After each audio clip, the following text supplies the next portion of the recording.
ล้างคอก่อนเนาะ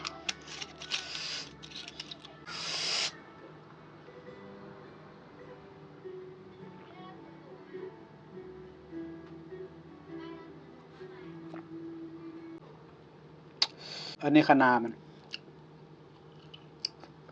คำใหญ่ๆเนาะสบายดีสบายดีสบายดีสบายดีทุกคนเนาะสบายดีมื้อนี้วงเดือนมื้อนี้วงเดือนเนาะกลางๆสุกกลางๆลวกกลางๆลวกจิ้มเนาะบ้านนอกเอิ้นลวกจิ้มก็มีน้ำตกตกอีเพีย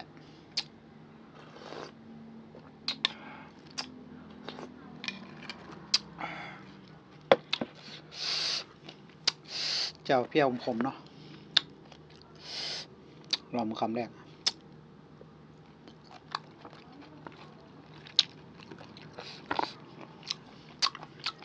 แซ่บ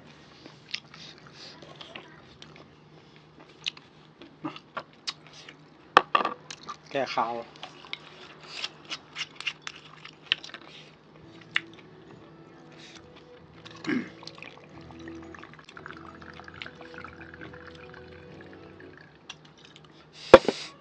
ล้างคอก่อนเนาะ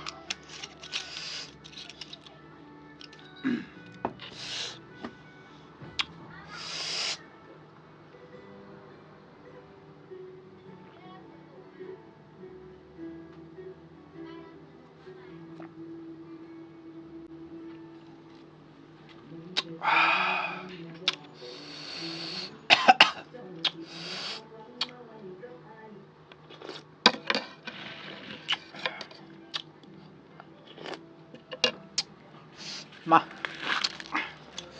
เข้าโอ้เข้าเต้นมือเอาอย่างทามือมา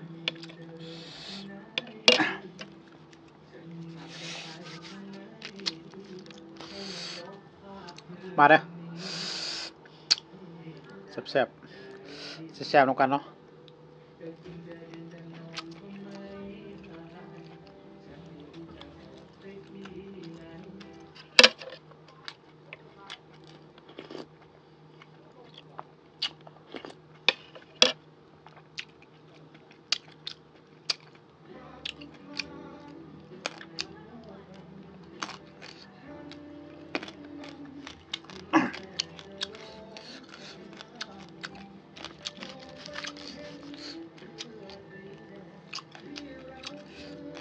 จุดงานเป็นมือที่สองเนาะ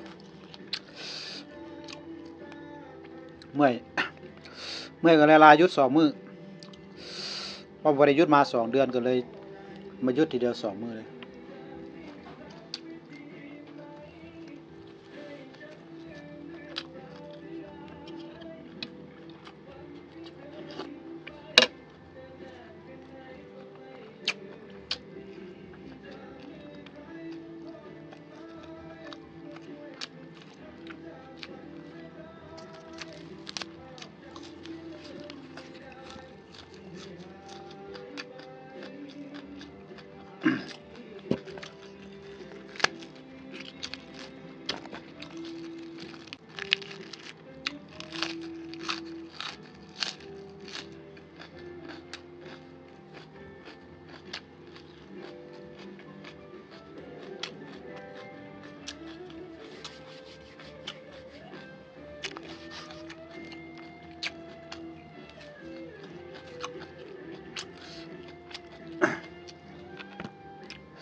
คำใหญ่ๆเนาะ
เอาลวกสำนี่พอดีแซ่บ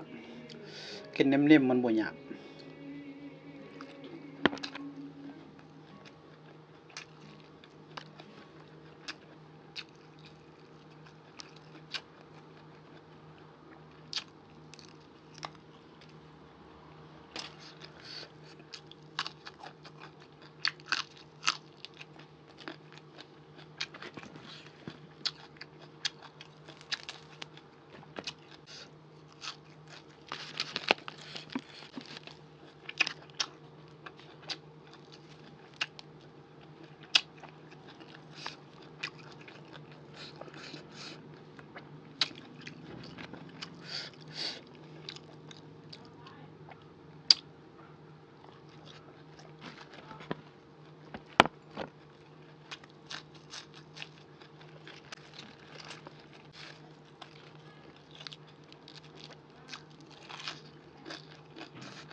นานเราบ่ได้กิน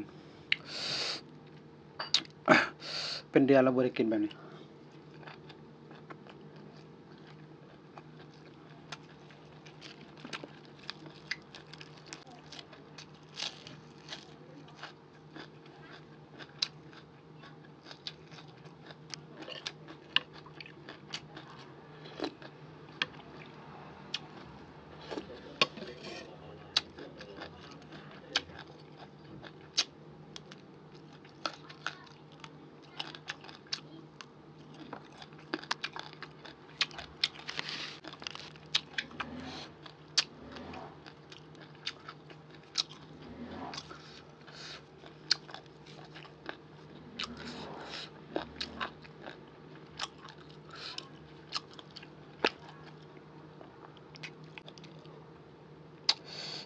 อันนี้คะน้ามัน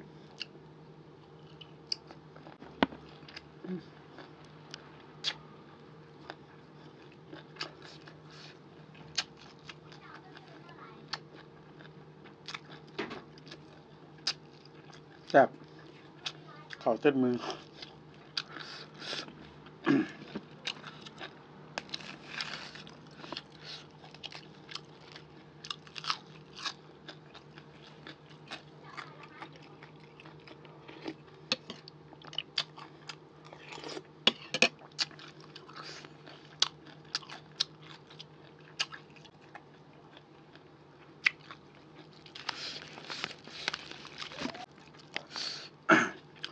ข้าวเหนียวมาเจอแอร์เนาะเจอแอร์มือเลยเต้นมือว่ามันเย็นนะข้าวเหนียวกับแอร์บ่ถึกเดียวนะเพราะว่ามือเอามันแห้งมันเย็นนะ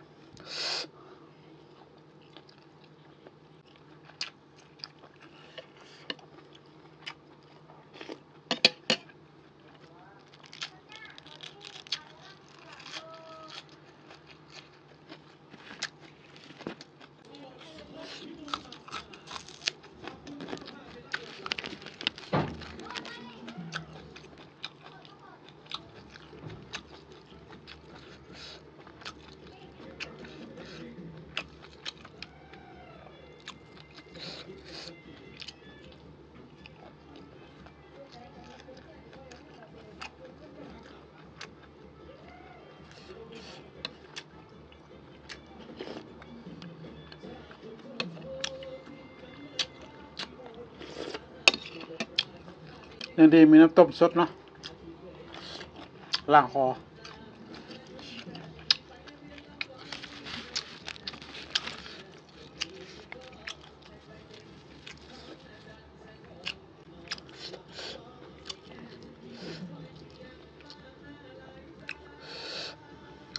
คืออยู่บ้านเนาะ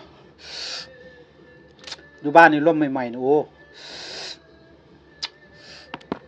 ยำนี่บ่อยากคือเลยหอม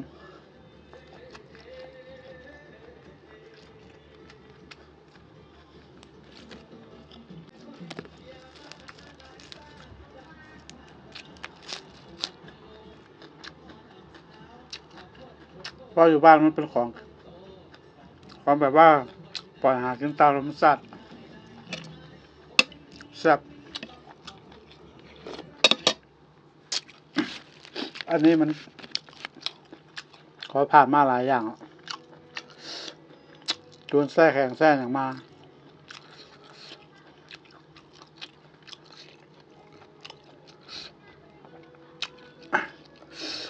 อยู่บ้านนี้เอาใหม่ๆดู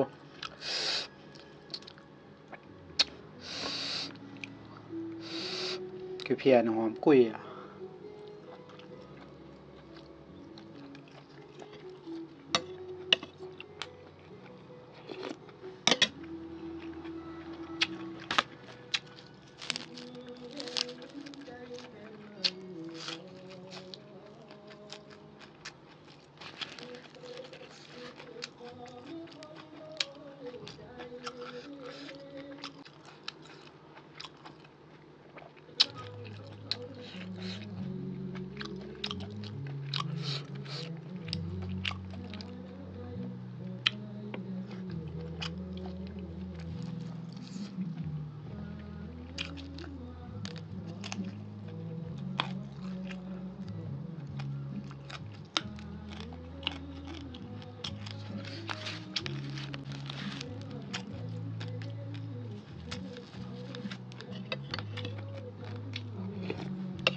คำสุดท้าย